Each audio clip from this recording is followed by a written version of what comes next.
In today's video, I'm going to teach you how to remove WordPress from Hostinger.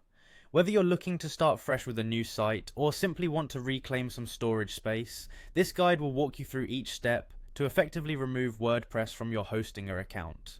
First, it's essential to have a clear starting point, so head over to the Hostinger website. You can easily find their website by typing Hostinger into your favorite search engine or by entering the URL directly if you have it saved. Once you're on the main site, you'll notice a login button prominently displayed. Go ahead and click that button to access your account. Now that you've logged in, you'll be taken to the Hostinger dashboard. This is your central hub for managing all things related to your hosting account.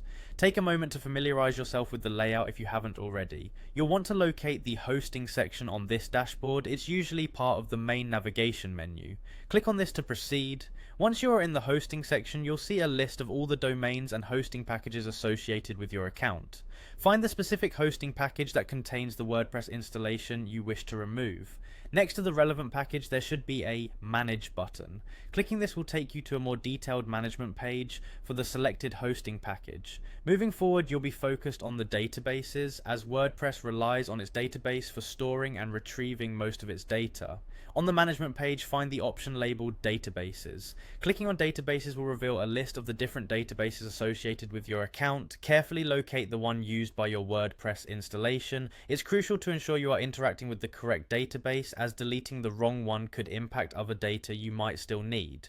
Once you've singled out the proper database, you'll want to proceed with its removal. Before doing this, it's highly recommended to back up any data you might want to keep or may need later on.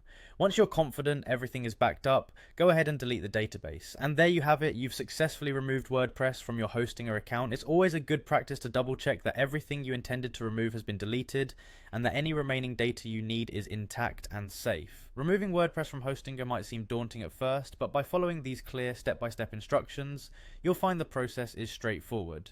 Thank you for joining me, and I hope this guide has been helpful. If you have any questions, feel free to leave a comment below.